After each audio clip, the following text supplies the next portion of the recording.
warahmatullahi wabarakatuh. Selamat pagi. Pada kesempatan tugas individu kali ini, fokus saya adalah melakukan analisis mendalam terhadap serangkaian soal dari materi teks LHO, hikayat, resensi, dan anekdot.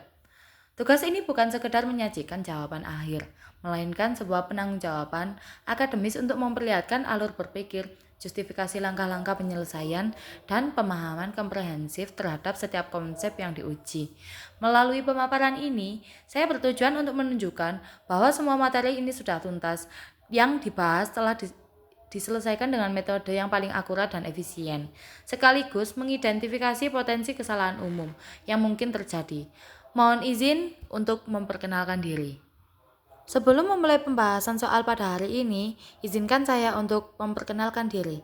Perkenalkan, nama saya Yusnia Marini Putri, nomor absen 32, kelas 10 produksi film. Mari kita bahas soal yang pertama, soal LHO. Pernyataan yang menjelaskan maksud infografik tersebut adalah A. Asian Games berlangsung meriah. B. Perhelatan olahraga terbesar se-Asia itu dilaksanakan cukup lama.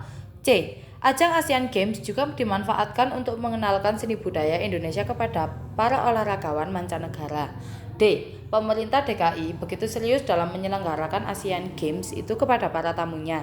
E. Para tamu dalam ajang Asian Games begitu dimanjakan oleh pemerintah Indonesia di tahun 2018. Jawaban soal pertama adalah C. Mengapa saya menjawab jawaban tersebut?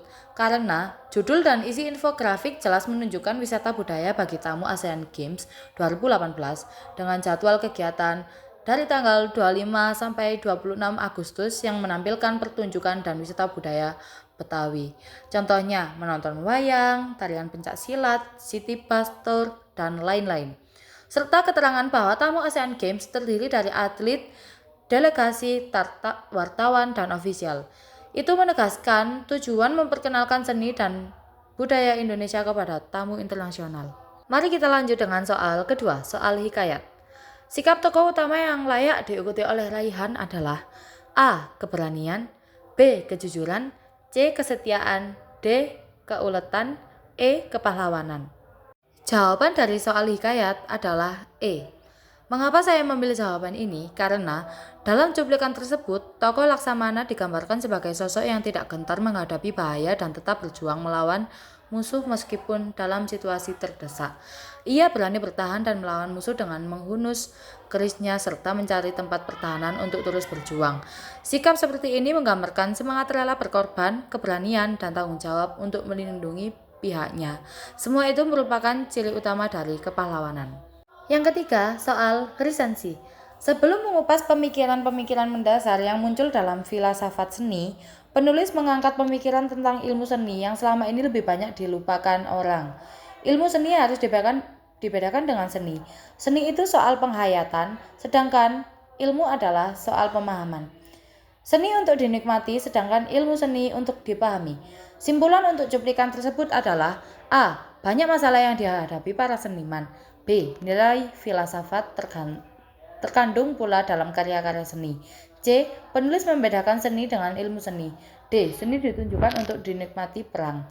E. Filsafat, seni, dan ilmu memiliki perbedaan yang sangat jauh. Jawaban dari soal resensi adalah C. Mengapa saya memilih jawaban ini? Dalam teks disebutkan bahwa ilmu seni lebih ditekankan dengan teori, sedangkan seni itu soal penghayatan. Seni untuk dinikmati, sedangkan ilmu seni untuk dipahami.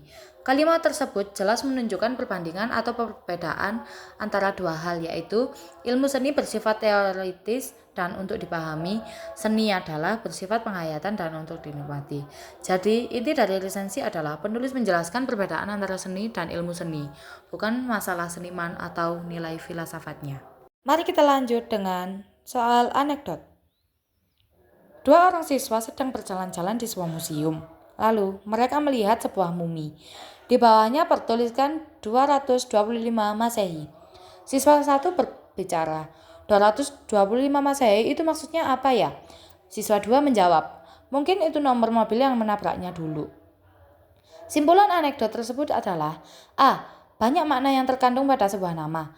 B. Nomor mobil seringkali disalahartikan. C. Tulisan yang kurang jelas banyak ditemukan di museum. D. Para siswa perlu mendapat kejelasan tentang arti dari suatu angka.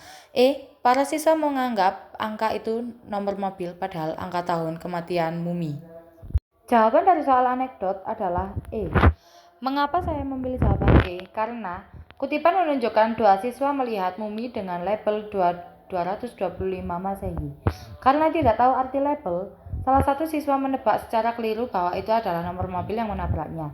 Padahal, konteks museum dan mumi membuat makna yang wajar adalah tahun atau keterangan waktu kematian mumi. Anekdot ini menunjukkan kesalahpahaman terhadap arti angka pada label, sehingga simpulan yang benar adalah pilihan E. Sebagai penutup, saya berharap tugas ini dapat menambah wawasan serta memberikan pemahaman yang lebih mendalam mengenai topik yang dibahas. Saya menyadari bahwa tugas ini masih jauh dari sempurna, oleh karena itu saya terbuka terhadap kritik dan saran yang membangun. Terima kasih atas kesempatan kali ini. Wassalamualaikum warahmatullahi wabarakatuh.